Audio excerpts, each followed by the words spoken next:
Have you ever wondered what it would be like to see through the eyes of an ancient oracle? Well, today we're actually going to try and do just that. We're using some pretty incredible AI to peer back in time, and what it's showing us about one of history's biggest mysteries is absolutely mind-blowing. So let's set the scene.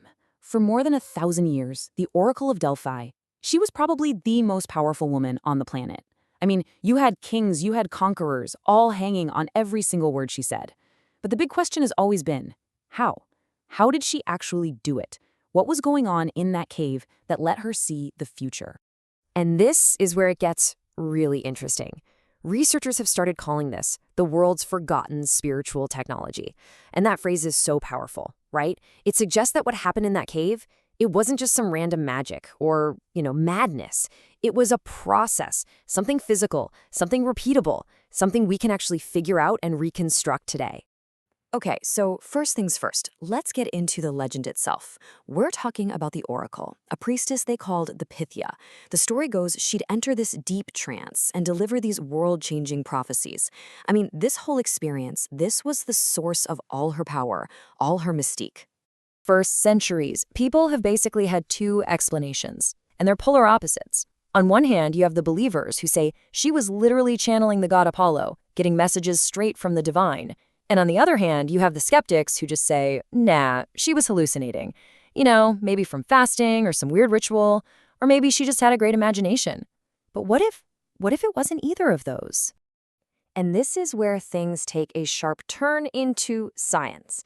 A brand new theory is telling us to stop looking up at the heavens for an answer and start looking down, way down, deep into the rocks right under the temple. Because the secret, it turns out, might be geological. And we're not talking about just any rock. The key is in the very foundation of the site itself, in something called Phocian limestone. And this isn't just your average chunk of stone. Oh no. It has some really unique properties that, created the absolute perfect storm for what the Oracle was experiencing. So here's the deal. There were these cracks, these fissures in the limestone, and coming out of them were gases from deep inside the earth. And get this, these weren't just harmless fumes. We're talking about sulfur emissions, stuff that's not only toxic, but, and this is the crucial part, it's also psychoactive if you breathe it in a small enclosed space. See where this is going? Okay, so toxic fumes, that's a big piece of the puzzle. But believe it or not, that's only part of the story.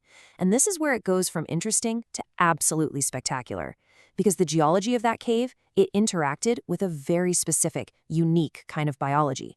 And together, they created an environment that was unlike anything else on Earth. So picture this. Deep inside these caves, there are these tiny little organisms, these microbial colonies. But they're not just any old microbes. They're bioluminescent. That's a fancy word that means they can make their own light. And the trigger for this light show? You guessed it. They light up when they come into contact with those very same gases seeping out of the rock. All right, let's put the pieces together now. You've got the sulfur emissions coming out of the rock. The microbes react to these fumes, and the result? The whole cave starts to glow. Just imagine it, an eerie, otherworldly light filling the entire space. So the Oracle wasn't just breathing in psychoactive gas, she was doing it inside a literal living light show. And this just completely flips our whole picture of the event on its head. The old view, right? It was a priestess sitting in some dark, silent cave. But this new scientific reconstruction, it's a full-on sensory experience, a psychoactive trance happening inside a glowing, gas-filled chamber.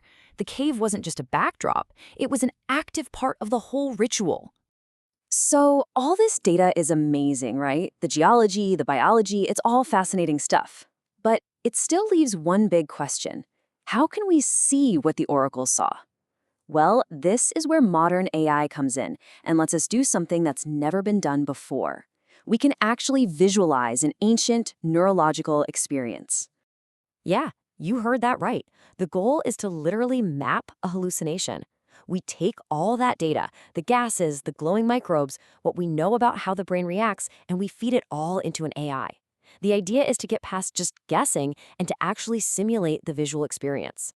So here's a peek under the hood of how this AI model works. It's built on 3 key inputs. First, you've got the geological data, exactly how much gas was in the air. Second, the biological data, the patterns and brightness of the glowing microbes. And third, a neurological model that predicts how those fumes would mess with the visual parts of the brain. The AI takes all of that, crunches it together, and spits out its result. And the output? It's just incredible. It takes this fuzzy idea of a hallucination and turns it into something really specific, a high-fidelity spectral vision. Think about that. This isn't just an artist's guess. It's a visualization, driven by data, of the actual patterns, the colors, the light that she most likely saw. Okay, so let's take a step back. What does all of this actually mean? What have we just uncovered? We've basically pulled back the curtain on the mechanics of one of the most powerful and mysterious spiritual practices in human history. So if you remember anything from this, remember these three things. 1. The oracle's visions had a real scientific basis in geology and biology. 2. The cave wasn't just a place where it happened. The cave's environment was an active ingredient. And 3. AI is becoming this insanely powerful tool that lets us reconstruct and really understand ancient experiences in a way we just couldn't before. So, when you put it all together, maybe the oracle's power wasn't about supernatural magic at all. Maybe what we're looking at is something even more amazing, a deep, repeatable interaction with a one-of-a-kind psychoactive ecosystem. That forgotten spiritual technology we talked about, it was powered by the Earth itself. And that just leaves us with one last big question to chew on. If we can use science and AI to decode the oracle's visions today, what other ancient magic is out there? What other mysteries are just sitting there waiting for us to find the right technology to unlock the science hidden inside?